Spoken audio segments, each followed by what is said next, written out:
Hey, it's Craig. I just wanted to let you know that you can listen to Canadian History X early and ad-free on Amazon Music, included with Prime. Greetings and welcome to another episode of Canadian History X. If you'd like to support the podcast, you can for as little as $3 a month. Just go to patreon.com/CanadaEHX. You can also donate to the podcast by going to CanadaEHX.com and clicking Donate. Don't forget, I have two other podcasts out there, Pucks and Cups and From John to Justin, available on all podcast platforms. Today I'm speaking with Harrison Houde. You might know him from various things including Some Assembly Required, but we're going to be talking about Stories of Kindness, a series he directed and produced, and it's hosted by bullying prevention advocate and Pink Shirt Day co-founder Travis Price. Stories of Kindness is an interview series that is focused on spreading kindness, connection, and storytelling through children. Inspiring youth from across Canada were selected to co-host the series, and they were paired with various people including Sarah Levy, Dylan Playfair, and more. So let's get right to my interview with Harrison. How have you been over the past year with COVID and just the world, topsy-turvy? Yeah, it's pretty wild to say the least. It's weird because I didn't know what to do at the beginning. A year ago today almost, I was like sitting in my place in Santa Monica waiting for my friend to move down. And then it was like, oh, there's going to be a lockdown. And he's like, I'm going to stay in Vancouver. And I'm like, yeah, that's fair. And then it's like, this will probably be a few weeks and then move down. And then I was like, hey, and then it was another phone call like, hey, maybe I'll move back to Vancouver real quick. We'll see what happens. There's not going to be any auditions or anything. And if there is, it'll all be at home for the foreseeable future, at least the summer kind of thing. Yeah. And now here we are a year later. And I was like, well, I had nothing going on for like a while. And then it was Andy from the WITS program that contacted me and said, hey, do you want to produce this kids show? It's remote. It's like, it's to share stories of kindness for kids to have something to do while they're stuck at home. And I was like, I'm also stuck at home. So yes, I would love to do that because if I'm feeling this way, I'm sure kids are too. And that sounds great. So it was a very easy thing to say yes to. And that's kind of been my year. I mean, I started doing this in September and putting it together because Andy came to me with just an idea. And I was like, well, let's develop this into a full web series and book guests and write the episodes and get as many kids involved as possible, because that's what the show for me is about. Like, it's just about giving kids an opportunity or giving kids something to do and something to, keep them busy right now. Right. Absolutely. Can you tell me a bit about what is the WITS Foundation program? So the WITS Programs Foundation is like it's a foundation, a charity foundation, and they've been around for a while. And I found out they're in 1,300 plus schools. I accidentally said 200 plus, but it's like 1,300 plus schools across Canada. So it's an anti-bullying program. WITS is like an acronym: walk away, ignore, talk about it, seek help. And I grew up with it in my elementary school. And yeah, they just do a lot of anti-bullying stuff. They work with Pink Shirt Day, and they have a lot of different programs and foundations, and they're in, a lot of school districts, French and English schools. And yeah, that's the WITS programs. How important is it to address bullying? Because we've kind of changed how we address it. When I went to school, it was more or less part of growing up, but we're taking more of a proactive approach with it. So how important is it to have things like this to say that bullying isn't okay? Yeah, I think it's always important to spread awareness of anti-bullying and get the word out there. I don't think, like you were saying, when you were a kid, like it was treated differently. And I think that's always evolving and changing. I mean, WITS has been around for a long time now, since I was in elementary school, and I'm 25 now, and they're still around and they're bigger than ever. So they're always evolving as well. How we deal with bullies and how bullying happens has also changed. I mean, now it's online, right? So we have to adjust, we have to adapt, and we have to change, like, hey, like saying these things online is not okay, just like it wouldn't be okay to say in real life, or leaving nasty comments isn't okay, but also how you deal with that is very different than how you would deal with something in real life, maybe, right? So I think online, the big one for me, and what we've talked about, we have an episode about cyberbullying and video games online and stuff with this Twitch gamer, Chelsea. She's awesome. But the one thing we talked about was just ignoring comments. And like, that's a part of the WITS program. It's been a part of WITS since the beginning, right? That's the ignore part of WITS. And it's like, well, that still applies today with online bullying. It's like, you can just ignore those comments and try, like, not let it affect you, and just find, and also finding a community online that supports you, or finding friends online that are supportive and friendly, right? Now tell me a bit about Stories of Kindness. You've got some really great names in it. What is, how is it structured, I guess? Yeah. So the series was kind of inspired by John Krasinski's Some Good News, which he started during like lockdowns and isolation and stuff. And basically the premise is to just share kindness and share good positivity in the world, and hopefully create a domino effect of kindness, and just showing to kids, but also showing to anybody who watches the show how far kindness can go, how even a small act of kindness can become a very large act of kindness, right? We have Pink Shirt Day, Travis Price involved, and that was just a small act of kindness, and now it's a huge internationally recognizable anti-bullying like movement. So just things showing like, hey, like these small things have a large impact.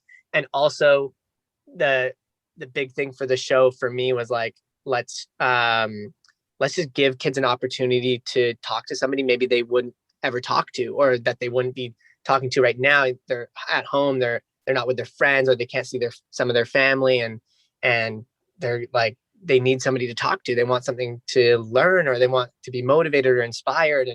And so I think that's the big part of the show that we accomplish in every episode, is just connecting kids with either a mentor or like somebody they can interview, and just kind of letting them have full reign of it and be creative, and like just having something to do.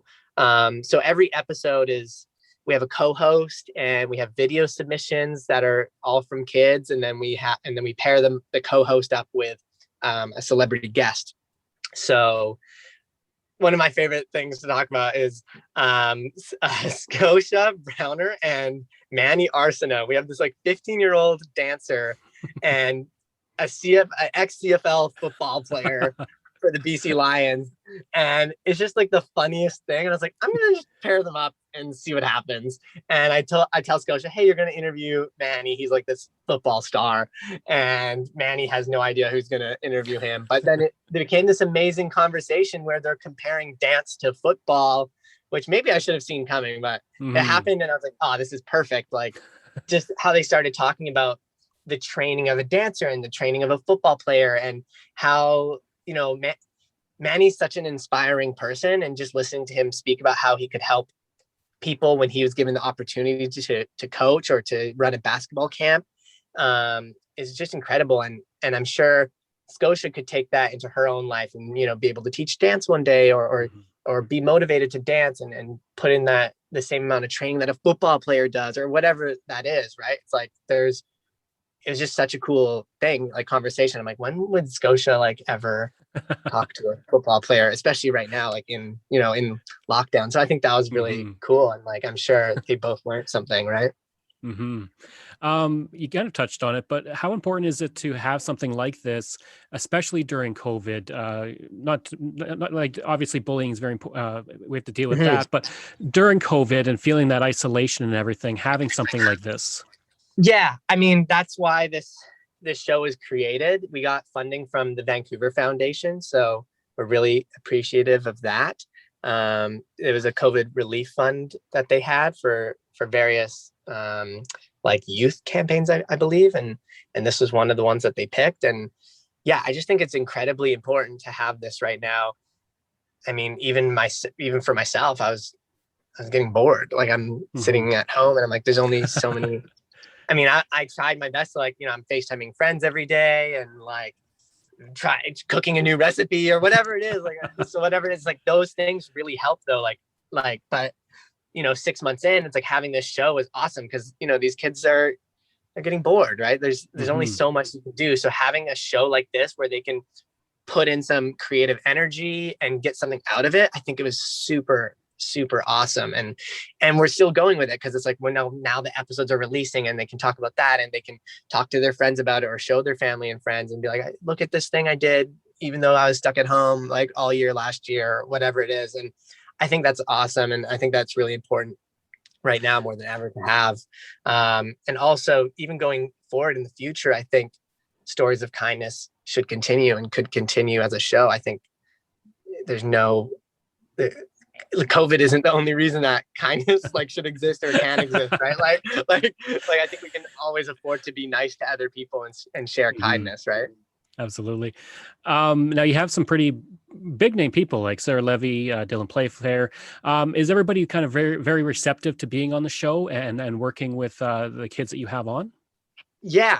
And we never had any issues with anybody. I mean, it's like I said, like when I was approached to do the show, I'm sure this was the same for many of them. It's like, how do you really say no to doing a kids show about kindness during a global pandemic where everyone is stuck at home and like has the time to do it? So that kind of worked in our favor to like book some awesome people on the show, and a couple of them were friends or friends of friends, so that made it easy as well. And it's just, I mean, everyone was super receptive to the show, and we're, they were happy to talk to kids right now, right? And help and motivate and hopefully inspire whatever it is, right? What do you hope that children, but also adults, get out of maybe watching this? Because obviously adults deal with bullying in different ways, whether it's workplace and things like that. So what do you hope that a wide variety of people get from watching this during COVID and after? Well, I'm really glad that you brought that up, because the one thing I've also been saying is, hey, this isn't just for kids, because I think parents or adults or anybody can appreciate this show and watch it and learn something, and also just everyone can take the time to just try to be more kind. Because I think sometimes as adults, we forget to be kind just in our daily lives. We get busy with work, or, we lack sleep one day and we're a little stressed out, or whatever it is, or parents are stressed out with their kids, like they're super busy. Right. So I think just taking a deep breath for a second, and hopefully the show can help people just stop, take a deep breath, watch the show and go, oh yeah, like these are small things that I can do that really make a difference for my kids, or make a difference for, my family, or just the people in my community, or the people around me, and just spreading kindness throughout the world, and just how that affects everybody and can really make a difference. Like it